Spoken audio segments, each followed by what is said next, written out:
Hello dear students of class 12th।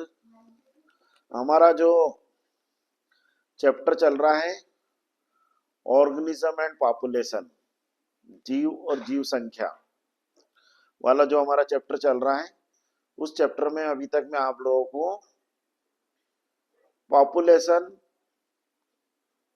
के characteristics पिछली बार मैंने आप लोगों को समझा दिए थे। अब आज मैं आपको दो बहुत इंपॉर्टेंट क्वेश्चंस इस चैप्टर के समझा रहा हूँ, ठीक है ना। अब जो मैंने आपको पिछली बार बताया था कि population is a group of species, मतलब प्रजातियों के समूह को हम लोग जीव संख्या या पॉपुलेशन कहते हैं। ठीक इसी प्रकार से जो पॉपुलेशन होती है उनके समूह को हम लोग समुदाय कहते हैं। Group of population is known as community.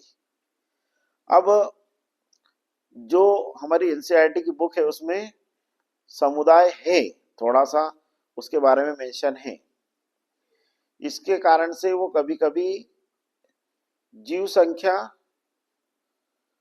और समुदाय में अंतर पूछते हैं, मतलब समष्टि और समुदाय में अंतर पूछते हैं, मतलब इंग्लिश में पॉपुलेशन एंड कम्युनिटी या बायोटिक कम्युनिटी, है ना। इसका परीक्षा में प्रश्न कैसे आएगा? परीक्षा में प्रश्न आएगा समष्टि और समुदाय में अंतर लिखिए, right the important difference between population and community, ठीक है ना। तो आप लोगों को इसमें लिस्ट में जैसे 3 नंबर का प्रश्न आता है तो आपको कम से कम 3 डिफरेंस तो लिखना ही पड़ेंगे। कोशिश करें 4-5 लिख दें, ठीक है ना, पर 3 तो लिखना ही पड़ेंगे, ठीक है ना। तो हम लोग जैसे आपको मालूम ही इस टाइप के क्वेश्चन आते थे किस टाइप से how to write the answer. सबसे पहले हम लोग जो है पॉपुलेशन के का पॉइंट लिखेंगे, प्रजातियों के समूह को जीव संख्या कहते हैं।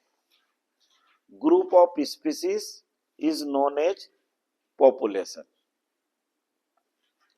समुदाय में हम या बायोटिक कम्युनिटी में लिखेंगे जीव संख्या के समूह को समुदाय कहते हैं। ग्रुप ऑफ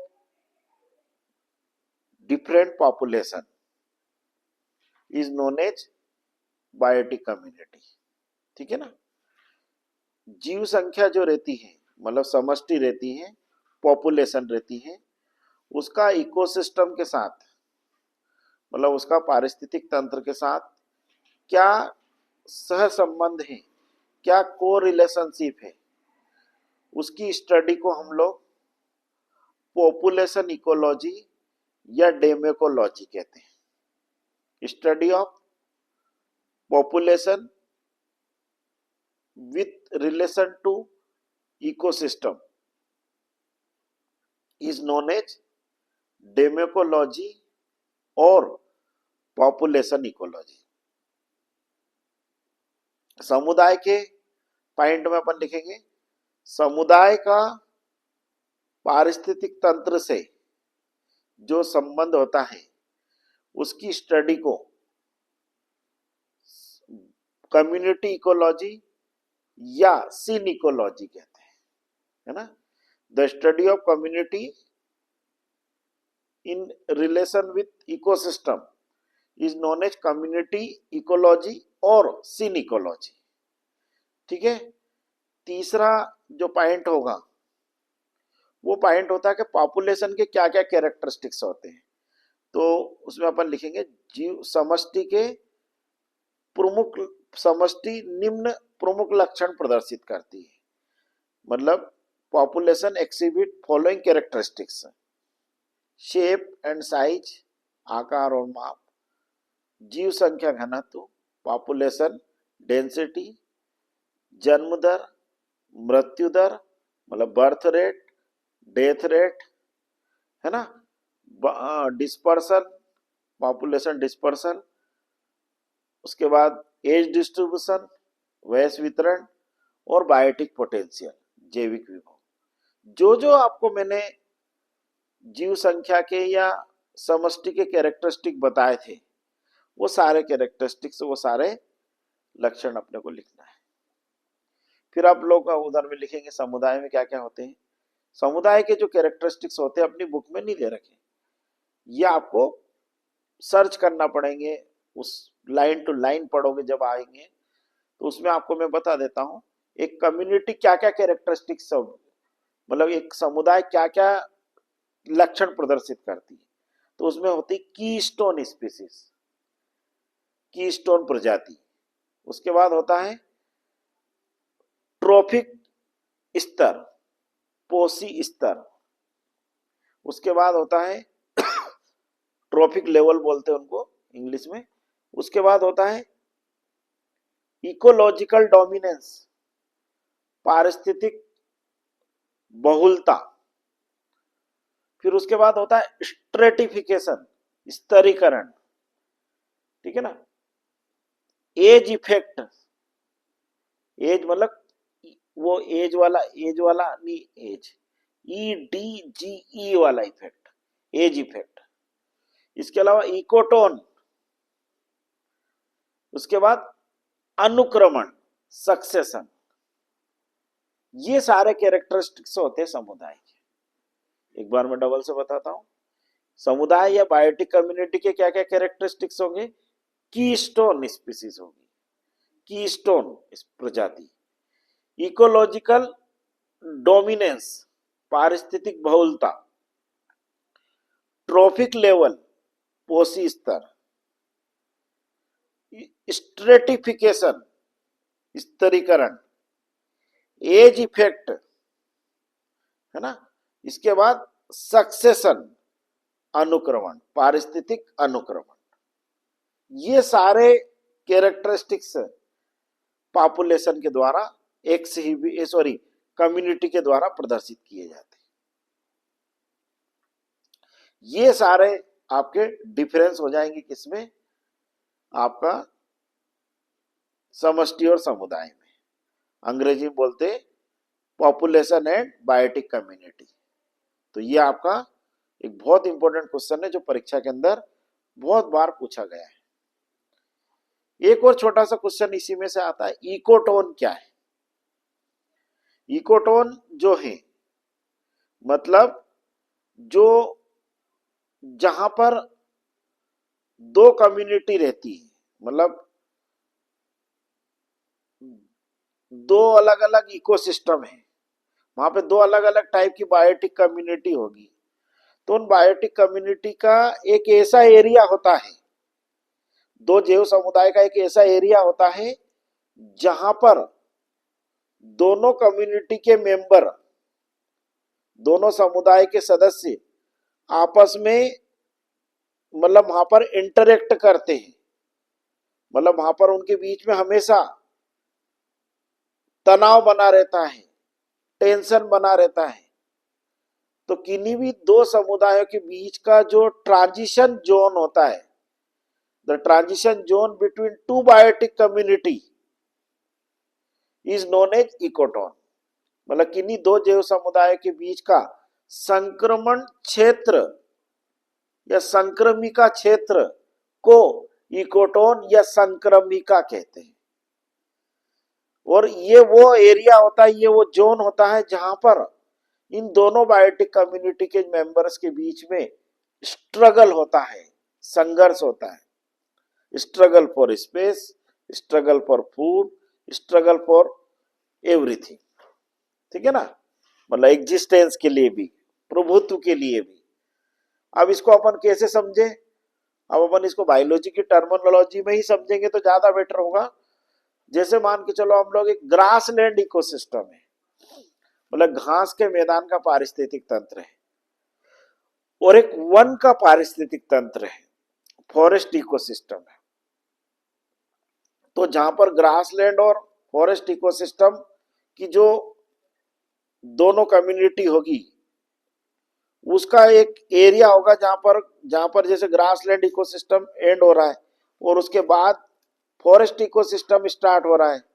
तो उन दोनों के बीच में एक जो एरिया है जहां पर उस फॉरेस्ट कम्युनिटी के मेंबर इधर आएंगे और ग्रासलैंड के उधर जाएंगे, तो उनके बीच में हमेशा टेंशन या तनाव बना रहेगा।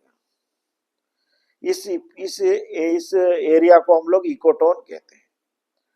ये एक बहुत इंपॉर्टेंट क्वेश्चन है, ये भी परीक्षा के अंदर 2 नंबर में डेफिनेशन पूछी जाती है कि संक्रमिका या इकोटोन क्या है, व्हाट इज इकोटोन। इसके अलावा अब हमारा ये जो चैप्टर है, इस चैप्टर का हमारा लास्ट पोर्शन है, वो है last portion interaction between population member. मतलब जो समुद्र अपना जीव संख्या है, उस जीव संख्या के सदस्यों के बीच में जो अन्योन्य क्रियाएं होती है उनके बारे में अपने को पढ़ना है। मतलब इसको अंग्रेजी में बोलते हैं पॉपुलेशन इंटरेक्शन, जीव संख्या अन्योन्य क्रियाएं। मैंने आपको लास्ट टाइम भी बताया था कि जो पॉपुलेशन इंटरेक्शन होती है वो 2 टाइप की होती है। एक तो होती है आपकी पॉजिटिव इंटरेक्शन और एक होती है नेगेटिव इंटरेक्शन। मैंने आपको पिछली बार ही बताया था कि पॉजिटिव इंटरेक्शन में ऐसी इंटरेक्शन होती है जिसमें दोनों स्पीसीज को या तो दोनों को लाभ होता है, मतलब both species get benefited with each other, या फिर एक को लाभ होता है और एक को किसी भी कंडीशन में हानि नहीं होती है और उसको कोई प्रभाव नहीं पड़ता है। मतलब either both the species get benefited or one species is benefited while other is not harmed, not benefited. This type of interaction is called positive interaction. अब इसको अगर अपन सिंबॉलिक रिप्रेजेंट करें तो प्लस प्लस होगी या प्लस जीरो होगी। मतलब plus plus मतलब दोनों स्पीसीज को, दोनों मेंबर स्पीसीज को लाभ होगा, या प्लस जीरो होगी तो एक को लाभ होगा और एक को हानि नहीं होगी। इसको बोलते हैं हम लोग पॉजिटिव इंटरेक्शन। और एक होती है आपकी नेगेटिव इंटरेक्शन। नेगेटिव इंटरेक्शन मतलब नकारात्मक अन्योन्य क्रिया है। इसमें क्या होगा, प्लस माइनस होगा। प्लस माइनस मतलब एक स्पीसीज को तो बेनिफिट होगा और दूसरी स्पीसीज को हार्म्ड होगा। मतलब एक प्रजाति लाभान्वित होगी और दूसरी प्रजाति को उससे हानि होगी। One species is benefited while other is harmed. इसको बोलते हैं हम नेगेटिव इंटरेक्शन। अभी आज मैं आपको पॉजिटिव इंटरेक्शन में बता रहा हूं। पॉजिटिव इंटरेक्शन में सबसे इंपॉर्टेंट होती है आपकी सिम्बायोसिस, जिसको हम लोग हिंदी में बोलते हैं सहजीविता। जैसे नाम ही उसका सहजीविता है, सिम्बायोसिस से। सहजीविता का मतलब होता है कि ऐसी परस्पर अन्योन्य क्रिया जिसमें 2 जीवधारी एक साथ रहते हैं।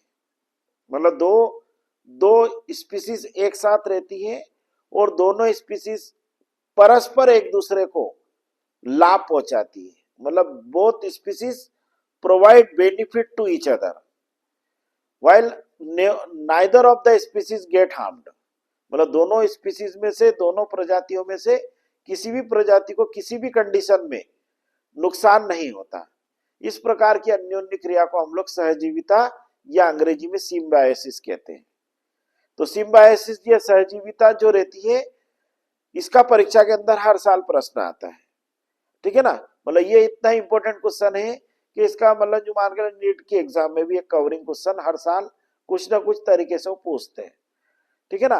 अब सिम्बायोसिस जो रहती है ये फिर 2 टाइप की होती है। मतलब इसमें एक होती है सहभोजिता और एक होती सहोपकारिता। अंग्रेजी में बोलते हैं म्यूटेलिज्म एंड कमेंसलिज्म। ठीक है ना। म्यूटेलिज्म और कमेंसलिज्म हिंदी में बोलते हैं सहभोजिता और सहोपकारिता। अब एग्जामिनेशन के अंदर अनेक बार इन सहभोजिता और सहोपकारिता में अंतर पूछा गया कि what is the difference between mutualism and commensalism. Very मतलब न्यू मान के इंपॉर्टेंट क्वेश्चन है ये, और न्यू मान के चलना आप बहुत गहराई से पढ़ोगे that at that point of time you will find out a minor difference between this type of interaction। क्योंकि दोनों एक ही के टाइप है, दोनों एक ही के टाइप किसके, सिम्बायोसिस के हैं, और दोनों में ही एक चीज हो रही है कि both the species get benefited। so we have to find out a close difference between these two interaction। मतलब जो ये दोनों है सहभोजिता की जो 2 टाइप है, इसमें अपने को एक बहुत ही बॉर्डर लाइन डिफरेंस ढूंढना है। ठीक है ना। एक महीन अंतर है और महीन अंतर प्लस एक एग्जाम्पल है। बहुत ज्यादा कोई अंतर नहीं है, बहुत ज्यादा कोई उसका मतलब ऐसा कोई नहीं कि बहुत ज्यादा बड़े बड़े अंतर अपन पढ़ते हैं। कभी भी कोई डीएनए आरएनए में अंतर पढ़ते हैं अपन, स्पर्मेटोजेनेसिस oogenesis में पढ़ते हैं, तो अपने को बहुत सारे डिफरेंसेस निकल के आते हैं, बट यहाँ पे ऐसे नहीं निकल के आएंगे। तो वो क्या बॉर्डर लाइन डिफरेंस है वो मैं आपको समझा रहा हूँ, बहुत ध्यान समझेंगे। तो सहभोजिता और सहकारिता, अंग्रेजी में कहते हैं म्यूटलिज्म एंड कमेंसिलिज्म। तो सहभोजिता और सहकारिता में इतना सा अंतर होता है कि जो सहभोजिता होती है, मतलब जो म्यूटलिज्म है, उसमें दो स्पीसीज रहेगी, उन दोनों स्पीसीज के बीच में फिजियोलॉजिकल रिलेशनशिप होगा, मतलब शरीर क्रियात्मक संबंध होगा। मतलब अगर हम दोनों स्पीसीज को अलग अलग कर दे तो वो दोनों species can not live without each other, मतलब वो दोनों एक दूसरे के बगैर जीवित नहीं रह सकती। मतलब उनके बीच में it so such close relationship means they can live together, मतलब वो साथ साथ ही रह सकती है। और जब वो साथ साथ रहेगी, when they live together they will benefit each other. ठीक है ना। अब इसमें जैसे मैं आपको बहुत बहुत ही ध्यान से समझना, ये वाला ही पॉइंट है बस, बॉर्डर लाइन डिफरेंस, कि सहभोजिता में परस्पर अन्योन्य क्रिया करने वाली प्रजातियों के बीच शरीर क्रियात्मक संबंध होता है। मतलब there is a physiological relationship या physiological close relationship between the two members of species in mutualism. और जो सहकारिता होती है, ये इसमें केवल आपको नहीं शब्द जोड़ना है बस। सहकारिता में क्या होगा कि दो जो स्पीसीज हैं, उन दोनों स्पीसीज के बीच में शरीर क्रियात्मक संबंध नहीं होता। There is a no close physiological relationship between the two members of species. ये आपका बस एक ही बॉर्डर लाइन डिफरेंस है, फिजियोलॉजिकल रिलेशनशिप वाला। म्यूटलिज्म में होगा, कमेंसिलिज्म में नहीं होगा बस।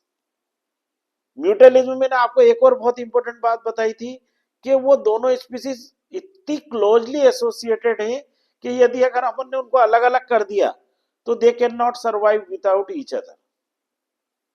और अगर वो इसमें जो कमेंसिलिज्म है वो उसमें ऐसा नहीं है, उसमें दो स्पीसीज से इंटरेक्शन करेगी, साथ साथ में एक दूसरे को फायदा पहुंचाएगी। दोनों अगर अलग अलग हो गई तो स्वतंत्रता पूर्वक जीवन जीवेंगे वो, मतलब they will live freely without each other. मतलब उनके बीच में ऐसा नहीं है कि बिल्कुल नहीं साहब कि वो जो दो अलग अलग हो गए तो वो दोनों जीवित नहीं रहेंगे, दोनों बिल्कुल फर्स्ट क्लास वो अपना लाइफ व्यतीत करेंगे, है ना। अब इसमें जो आपका म्यूटेलिज्म है, जो आपका सहभोजिता है, इसका एग्जाम्पल में आएगा लाइकेन, जो कि क्लोज रिलेशनशिप है बिटवीन फंजाई एंड एल्गी। अभी तो फंगल मेंबर और एल्गल मेंबर अगर अलग अलग रहेंगे तो फिर उनका एग्जिस्टेंस ही नहीं रहेगा, फिर वो लाइकेन ही नहीं कहलाएगी। उसी प्रकार से नाइट्रोजन स्थिरीकरण करने वाला सहजीवी बैक्टीरिया राइजोबियम लेग्यूमिनोसेरम, जो कि लेग्यूमिनस पौधों की जड़ों के साथ रहता है, मतलब nitrogen fixing symbiotic bacteria rhizobium leguminosarum which closely associated with the roots of leguminous plant, for example gram and pea। मतलब मटर और चने की जड़ों के साथ वो इंटरेक्शन करता है और उनकी जड़ों के अंदर जाकर रूट नोड्यूल फॉर्मेशन की क्रिया को एक्टिवेट करता है या स्टिमुलेट करता है, जिससे उनमें रूट नोड्यूल्स बनते हैं और उन रूट नोड्यूल्स के अंदर ये बैक्टीरिया प्रेजेंट होता है और वहां पर ये क्या करता है, नाइट्रोजन का फिक्सेशन करता है फॉर दैट प्लांट। और in response to that nitrogen fixation, वो जो प्लांट की जो जड़ रहती है उस जड़ से उस बैक्टीरिया को न्यूट्रिशन, पोषण, आवास मतलब शेल्टर, ये सारी चीजें उसको बदले में मिलती है। मतलब दोनों को लाभ हो रहा है, बैक्टीरिया प्लांट को नाइट्रोजन अवेलेबल करवा रहा है नाइट्रेट्स और नाइट्राइट के रूप में, और इसके बदले में जो जड़ है, वो जड़ जो चने की जड़ है, मटर की जड़ है, वो उस बैक्टीरिया को आवास उपलब्ध करवा रही है, शेल्टर उपलब्ध करवा रही है, साथ साथ में उसको उससे न्यूट्रिशन मिल रहा है। इसी प्रकार से the symbiotic association between roots of higher plant and fungal hyphae, मतलब उच्च श्रेणी के पादप और कवक तंतुओं के बीच के सहजीवी संबंध को अपन लोग माइकोराइजा कहते हैं, कवक मूल कहते हैं। वो भी इसका एग्जाम्पल है म्यूटैलिज्म का। तो ये 3 क्लासिकल एग्जाम्पल आप लिख सकते हो। क्लासिकल एग्जाम्पल ही है ये, माइकोराइजा, लाइकेन और लेग्यूमिनस प्लांट और नाइट्रोजन फिक्सिंग बैक्टीरिया। इसके अलावा और भी है बहुत सारे एग्जाम्पल, ऐसा नहीं है ना। जैसे बहुत सारे ये जो टर्माइट्स रहते हैं, ये जो अपन जो लकड़ी में जो लकड़ी को खाती दीमक, उनके उनकी जो एलिमेंट्री कैनाल होती है ना, उसमें नाइट्रोजन, उसमें जो सेलुलोज होता है लकड़ी का, लकड़ी है मतलब लकड़ी मतलब सेलवाल, सेलवाल मतलब सेलुलोज, सेलुलोज के डाइजेशन के लिए उनकी गट में, उनकी आंत्र में भी एक सिम्बायोटिक बैक्टीरिया होता है जो सेलुलोज को डाइजेशन करने में हेल्प करता है। इसी प्रकार से आपका बहुत सारे ब्लू ग्रीन एल्गी होते हैं, है ना। जैसे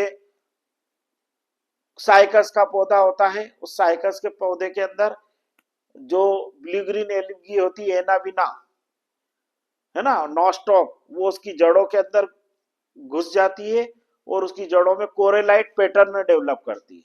मतलब उसकी जड़ ऐसी कोरेलाइट मतलब ऐसी जैसे करली हेयर होते हैं, ऐसी रूट हो जाती है। वही वहां भी नाइट्रोजन फिक्सेशन करेगा। इसी प्रकार जो धान के खेतों में एजोला रहता है, जो कि टेरिडोफिटिक प्लांट होता है, वो भी इसका एग्जाम्पल है। तो ये सारे ऐसे बहुत सारे एग्जाम्पल हो गए काय के, म्यूटेलिज्म के। अब कमेंसिलिज्म में क्या होता है, हनी बी है, मतलब मधुमक्खी है, मधुमक्खी और भी बहुत सारे इंसेक्ट जो मतलब जो मान के चलना परागण के पर परागण करते हैं, क्रॉस पॉलिनेशन करते हैं। जब वो अलग अलग मेंबर ऑफ फ्लावर्स के, अलग अलग डिफरेंट स्पीसीज प्लांट के फ्लावर्स के ऊपर बैठते हैं और वहां पे अपना नेक्टर कलेक्ट करते हैं। और इन डूइंग दिस प्रोसेस, जब वो नेक्टर कलेक्ट करते हैं, मतलब वो मकरंद एकत्रित करते हैं, in that process they also perform the process of pollination, वो परागण भी कर देते हैं। जब वो ऐसा परागण करते हैं, ठीक है ना, तो वो उसमें उनके बीच में कोई फिजियोलॉजिकल रिलेशनशिप नहीं, मान के चलो हनी बी नहीं करेगी तो कोई का दूसरा इंसेक्ट कर देगा, ठीक है ना। ह्यूमन बीइंग क्रॉस पॉलिनेशन, अपन आर्टिफिशियल पॉलिनेशन कर दें, है ना। तो ये आपका काय का एग्जाम्पल हो जाएगा, कमेंसिलिज्म का एग्जाम्पल हो जाएगा। मतलब इनके बीच में ऐसा कोई फिजियोलॉजिकल रिलेशनशिप नहीं है, ठीक है ना। समझ में आया कि नहीं। तो ये आपका डिफरेंस हो जाएगा काय में, म्यूटलिज्म और कमेंसिलिज्म में। हिंदी में हो जाएगा सहभोजिता और सहोपकारिता में अंतर, ठीक है ना। तो ये आपके 3 इंपॉर्टेंट क्वेश्चन आज तैयार हो गए। कौन कौन से, पॉपुलेशन और कम्युनिटी में डिफरेंस, मतलब समष्टि और समुदाय में डिफरेंस, आपका हो गया इकोटोन, और ये हो गया आपका पॉजिटिव पॉपुलेशन इंटरेक्शन में आपका हो गया एग्जांपल सहजीविता हो गई, मतलब जो मान के चलना सिम्बायोसिस, सिम्बायोसिस में अपन ने म्यूटेलिज्म और कमेंसिलिज्म पढ़ा और उन दोनों में डिफरेंस भी पढ़ लिया, ठीक है ना। आई थिंक आपको समझ में आया होगा, ठीक है ना। अब इसमें थोड़ा सा पोर्शन और बचा है, I think tomorrow we will finish it, ठीक है ना। और वीडियो को ज्यादा ज्यादा लाइक करें, शेयर करें। Okay, all the best.